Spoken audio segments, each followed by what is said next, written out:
But Your Honor, Magandang pakinggan you must ito, answer bagamat this question. matagal na ito. Itong question ko po, galing po to sa mga magulang na mag-aaral. Kasi po, I told them na hayaan nyo, pagdating doon sa hearing, sa budget, i-raise ko to. Kung Yes. hindi nyo ako pagsasalitain dito, then, Pinagsasalita naman po kayo. hindi kasi sinasabi, wag daw sagutin.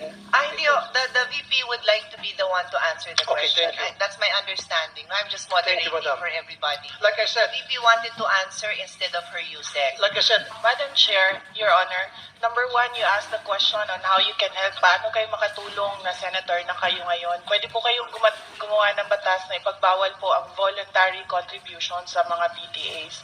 And then, pwede po nating i-implement yan. May penalties po yung teacher or parent na mag-insist na merong voluntary contribution. Ang mga PTA po, just like all the other associations, are guided by the majority. Kung ano po yung nadedesisyonan ng majority doon sa kanilang association, yun po yung nasusunod. Now, it is a voluntary contribution. Ibig sabihin, hindi po pinipilit yung mga estudyante o yung mga magulang na mag-contribute kung yun man ang nadesisyonan na project ng PTA. Marami po tayong mga stakeholders na iba-iba po yung projects nila sa ating mga paaralan. Hindi lang po mga PTA, but we have NGOs, we have private sector donors who partner with our public schools sa mga specific na projects nila in certain schools. Ganito po din yung ating mga PTA. Pinag-iisipan po ng teachers and ng parents kung paano sila makatulong sa kailangan para sa pag-aaral. Okay, so magbigay tayo ng komentaryo ukol dito, ano. So ito yung minsan sa hearing. Ayan, parang nagkadebate itong si Senator Tolpo at yung Vice President. Pagkatapos mayroon tayong nakitang something doon na parang questionable. Okay? So, yan. Ngayon, may question na na-raise si Senator Tolpo na ayon sa kanya, maraming mga parents ang nag-complain about dito sa mga contributions ng mga PTA organization.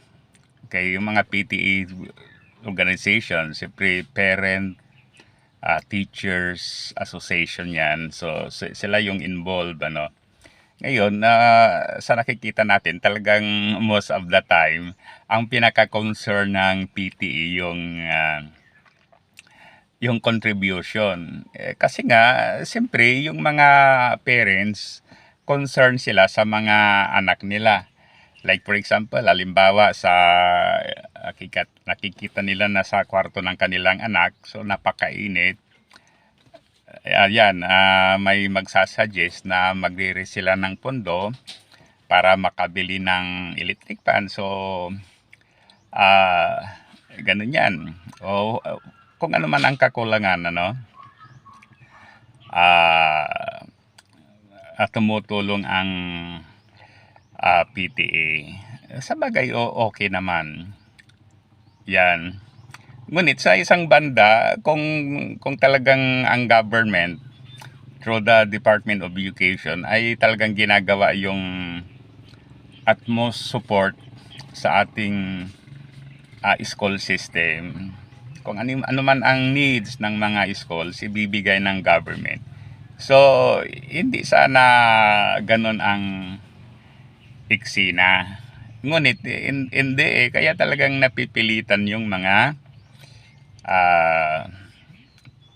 parents at saka teachers na mag-produce ng anuman na pwedeng magamit ng mga estudyante o yung mga pupils. Okay. Ngayon, ang nakita ko doon ay ganito.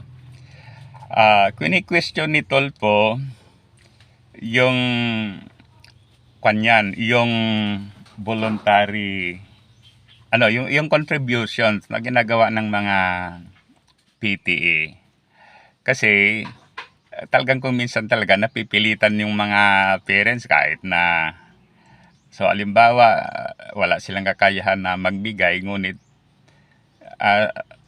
ang decision ng majority is they have to contribute, then talagang mapipilitan sila.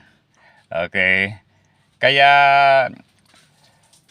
ang suggestion ng mga parents kay Tulpo, ano kaya kung itigil na itong parang voluntary contribution, yet kung totoosin mo, parang na rin talagang hindi voluntary, kundi pwersahan. Okay? Ngayon, naisuggest yan kay na sana mapigilan. Ngunit, ang nasabi nga dito, bakit hindi kayo gagawa ng batas sa Senado na parang pagbawalan yung contributions ng mga PTA. Okay? Ito, galing kayo sa DepEd, ito ang nakikita natin na senaryo. Kasi ang concern naman ay hindi naman masyadong important na gagawin pa yan ng Senado, na gagawa ng batas, Republic Act na pagbawalan yung PTA contribution. Okay, parang weird ang dating sa atin. Hindi nararapat ang Senado ang magkuhanan. Dapat yan sa nakikita natin yung visual sa mga past DepEd procedure nung nandun pa tayo sa serbisyo ay ganito. Dapat gagawa na lang ng DepEd order ang Department of Education. Okay? Through siyempre yung DepEd Secretary. So yan, ito yung policy natin, ipagbawal yung so ganon lang. Hindi na kailangan na dadaan pa sa Congress na ipagbawal ang PTA. Very weird naman. Parang illogical ang dating sa akin. Ngunit kung ganon ang tingin ng DepEd Secretary, who is at the same time the Vice President, wala tayong magagawa dahil tayo ay ordinary citizen lang sa Republika natin. Okay, muli, thank you. Sana i-like at saka subscribe sa ating YouTube channel. Mabuhay tayong mga Pilipino.